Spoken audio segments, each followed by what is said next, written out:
Presenting to Win: The Art of Telling Your Story by Jerry Weissman. Jerry Weissman was a student of speech at Stanford University. He first found his passion for speech listening to President Franklin Delano Roosevelt giving his briefing of the attack on Pearl Harbor, a day that would forever live in infamy. After graduation from Stanford, he worked his first career as an ABC News producer.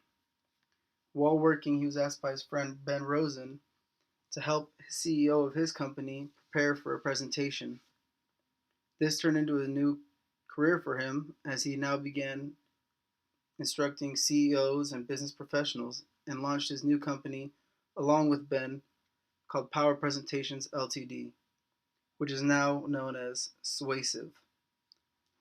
He's instructed thousands and helped them earn billions. I think one of the biggest topics of the book is moving your audience from point A to point B. Essentially, that is the whole purpose of a presentation.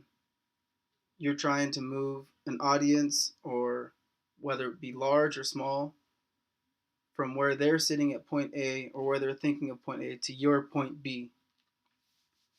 To do this, you need to take the audience's point of view. You need to understand what is it that they're thinking, how are they viewing you, and view yourself in that light. This could be used for me personally. After graduation, I would like to work for the Chargers organization, as I am a big fan. And in my interview with the Chargers, I need to understand that they view me as just another new hire, and I need to show them I'm more than that. So I need to begin my interview process from their perspective.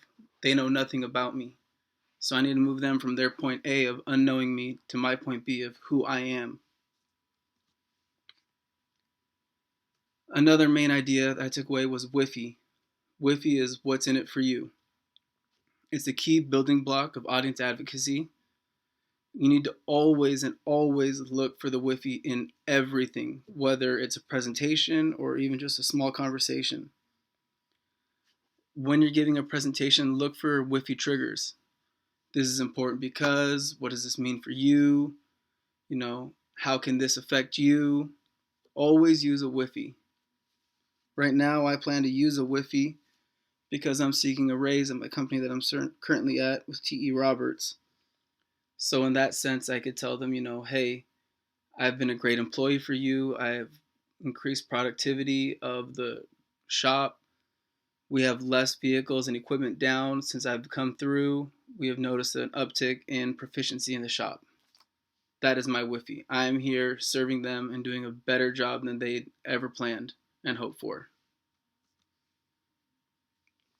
Finding your flow.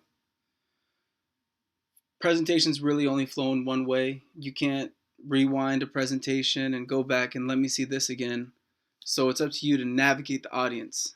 Navigate them in such a way that your message is clear and understanding. You can use many different flow structures. One isn't more important or better than the other. It really does depend on the presenter and what topic they are presenting. Some suggestions are modular, form or function, problem solving, problem solution, or even a chronological structure. Again, the proper flow delivers a very clear and concise message.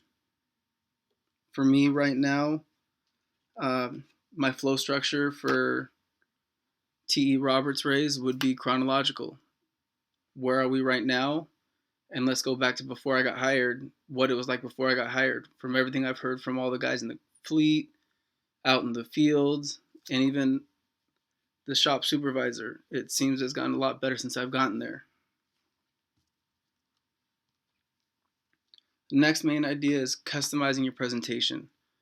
You need to keep an energy. You need to be up, energetic, and give that illusion of it's the first time.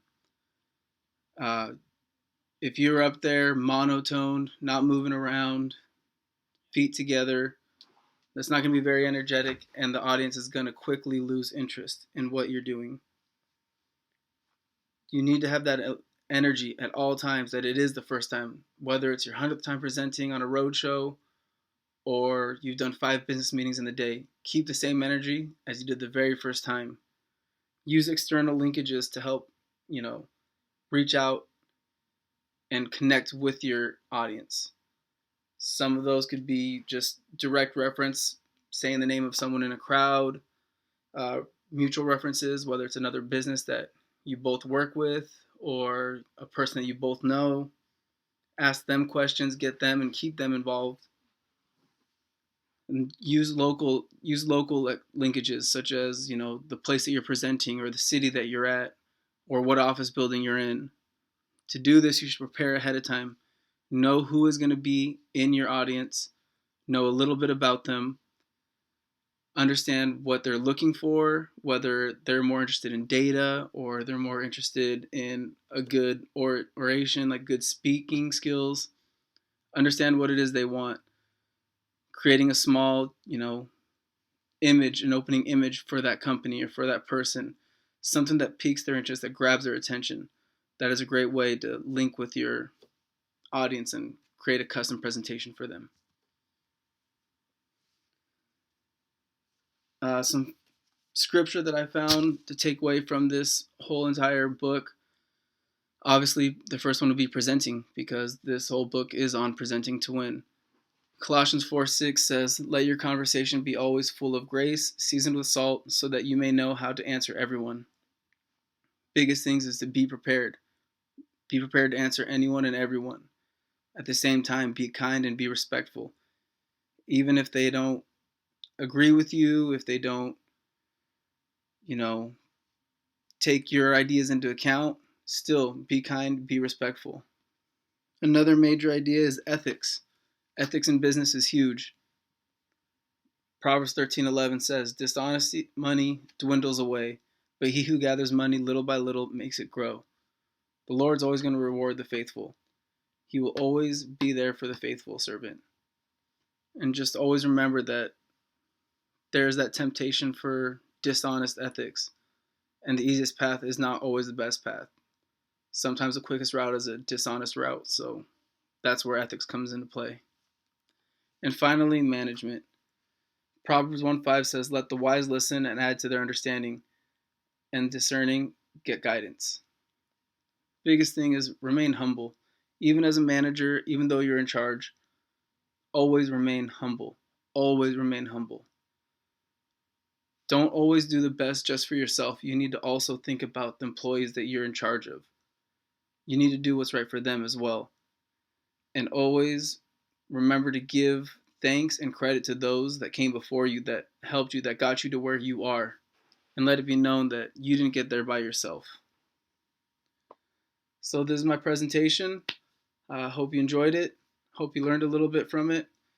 Thank you very much.